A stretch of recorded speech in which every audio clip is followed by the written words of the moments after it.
सो 10 class students है ना, यहाँ से आज हम लोग यहाँ पे आपके लिए एक सीरीज स्टार्ट कर रहे हैं। क्वेश्चंस यहाँ पे आपके chapter wise, we will try to put the question chapter wise and in that too topic wise. Topic mention करने का प्रयास जरूर करेंगे यदि स्पेसिफिक टॉपिक होगा। Purpose of this series is simple, to help you all to learn, to understand the chapters, to understand the complexity of the things involve in the chapter with the help of questions है। ठीक है, तो आपको इस पूरी series में जो through out the year चलेगी, इस पूरे सीरीज में आपको यहाँ पे बहुत ही अच्छे अच्छे क्वेश्चन भी मिलेंगे, बहुत कंसेप्चुअल क्वेश्चन भी मिलेंगे और कुछ बेसिक क्वेश्चन भी मिलेंगे, जिससे कि जो बेसिक पार्ट है सब चैप्टर का वो भी डिस्कस होता रहे। जैसा कि ये पहला चैप्टर आपको पहला दिन का फर्स्ट डे का फर्स्ट क्वेश्चन सामने दिख रहा है। Now it's a very basic question to start with, but then it's really an important one because you may expect this question in your examination. आपका स्कूल एग्जामिनेशन है, आपका mid term होगा, आपका final board exam होगा, सब में ये इस तरह का क्वेश्चन आप एक्सपेक्ट कर सकते हो जहां पे आपको प्रूव करना है। तो एक बार इसको डिटेल प्रूफ हम लोग यहाँ पे देख लेते हैं, then we will come to the second question here. You have to prove that 2√3 is an irrational number and then what do we use method of contradiction which says यदि आपको number irrational prove करना है तो उसका opposite मतलब आप उसे rational मान लीजिए, that's what the method of contradiction says. और हमें पता है कि रैशनल नंबर का मतलब you can you assume it in the form of p by q where both p and q are integers. Of course ये सबसे बड़ी रिक्वायरमेंट है। So both p and q are integers for a number to be a rational number, isn't that? Of course q zero नहीं हो सकता, ये तो कभी भी नहीं हो सकता, चाहे रैशनल हो चाहे इरैशनल हो। And see the most important for such type of question is HCF of. हमने p और q को इस तरह से लिखा है कि उनका हाईएस्ट कॉमन फैक्टर जो है वो 1 है। And what do we call such number? दो नंबर जिनका हाईएस्ट कॉमन फैक्टर 1 है, we call them as co prime. ठीक है, यहाँ पे हम लिखे भी देते हैं। So this imply p and q are co prime numbers. तो ये हो गया, because if you come across this word you should be aware of this. ठीक है, तो कोई भी दो number like 16 and 25, so none of them are prime, but the pair 16, 25, this pair form a pair of co-prime numbers. Okay, तो चलिए अब what to do? So squaring both the side, आप स्क्वायर करिए दोनों साइड पे, तो 4√3 का square हो जाएगा आपका यहाँ पे। अच्छा एक काम ये करते हैं, √3 को लिख लेते हैं p by 2q, यहाँ से स्टार्ट करते हैं। चलिए जो ज़्यादा बेहतर होगा, √3 को लिखा p by 2q। ठीक है, अब देखिए पहली चीज तो ये है, ये तो हमें बिल्कुल क्लियर है यहाँ पे कि चूंकि p और q इंटीजर है, हमें पता है इंटीजर का कोई भी कॉम्बिनेशन, एडिशन, सब्ट्रैक्शन, मल्टीप्लिकेशन या डिवीजन हमेशा ही आपको इंटीजर देगा या रैशनल नंबर देगा। इंटीजर का कोई भी कॉम्बिनेशन आपको रैशनल नंबर देगा, तो ये पक्का है कि रैशनल है। ठीक है, अब वैसे तो आपको ये भी पता है √3 रैशनल है, but then if you have to prove it then of course, अब ये क्वेश्चन यदि आपका 3 से 4 मार्क्स से पूछा गया है तो यू कांट जस्ट से कि √3 is an rational number and we know p by 2q is a combination of integer, so it's a rational number, hence this is contradicts the statement. No, आपको यहां पे अब √3 को प्रूव करना होगा। So now to prove √3 to be an irrational number.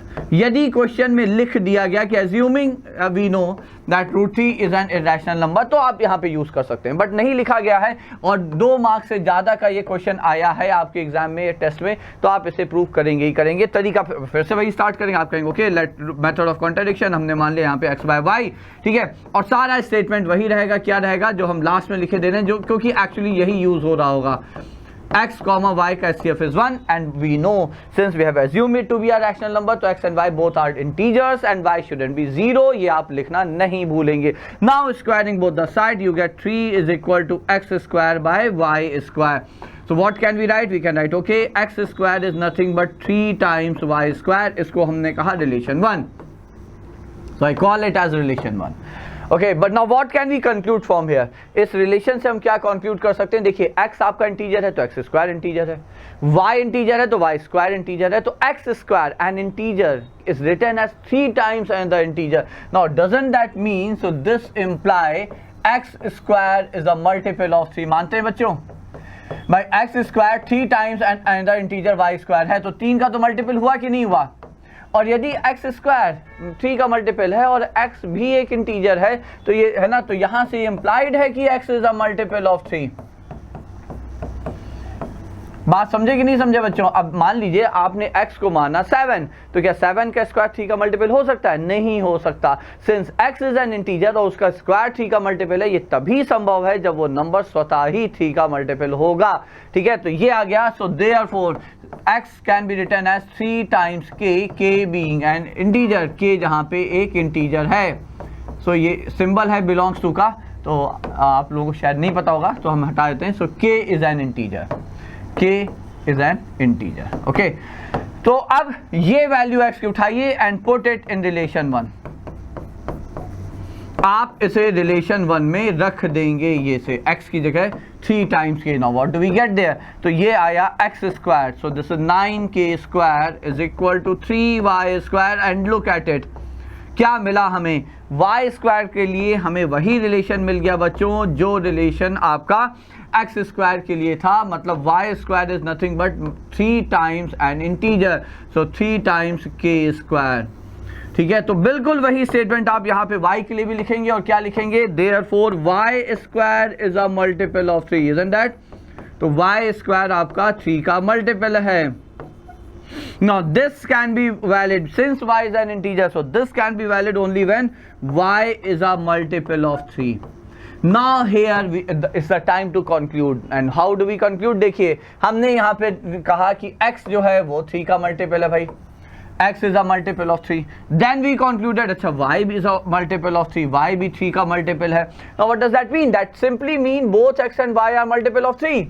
So both x and y are multiple of 3, दोनों ही 3 के multiple हैं। ठीक है, तो दोनों का एचसीएफ कितना होगा बच्चों? So therefore HCF of x and y, x comma y का जो एचसीएफ है वो 3 होगा मिनिमम, एटलीस्ट 3। 3 के 2 मल्टीपल हैं, इनका एचसीएफ कम से कम 3 तो होगा ना, लाइक 6 कॉमा मे बी 15, तो 6 कॉमा 15 दोनों 3 के मल्टीपल है। एचसीएफ कितना? 3, बट मिनिमम है, हो सकता है आपका 6 कॉमा 18 आ जाए तो एचसीएफ 6 हो जाए, बट मिनिमम ये पक्का है कि 3 होगा, which contradicts our assumption. Why? Because we have assumed that the HCF of x and y is 1, so that contradicts our assumption. ये हमारे assumption को कॉन्ट्राडिक्ट करता है बच्चों, so that contradicts our assumption here.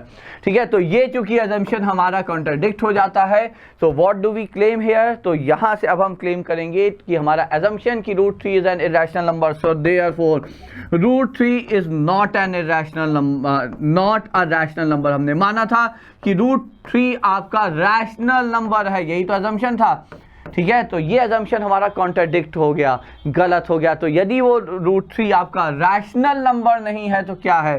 सो जो नंबर रैशनल नहीं है, हमें पता है कि वो नंबर आपका इरैशनल है, so that's an irrational number.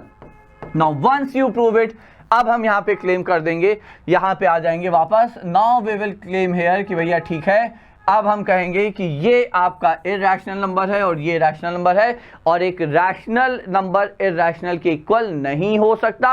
Hence our assumption, यहाँ पे ये वाला एजम्पशन गलत है।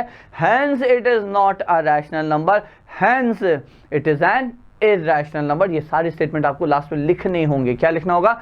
ये तो समझ गए कि भाई ये रैशनल है, ये रैशनल है, ये हमें स्टेटमेंट से पता है, तो रैशनल इरैशनल के इक्वल नहीं हो सकता। इसका मतलब ये अजम्पशन हमारा इनकरेक्ट है। ठीक है, तो अजम्पशन इनकरेक्ट है, मतलब क्या हुआ कि अजम्पशन था कि √2 √3 इज अ रैशनल नंबर, जो कि इनकरेक्ट है। So hence it is an irrational number बच्चों। Okay, so that's your method of contradiction here. ये आ गया। अब आते हैं इस क्वेश्चन पे। देखिए, that's a very simple question है, बहुत ही सिंपल सा क्वेश्चन है बट इंपॉर्टेंट है।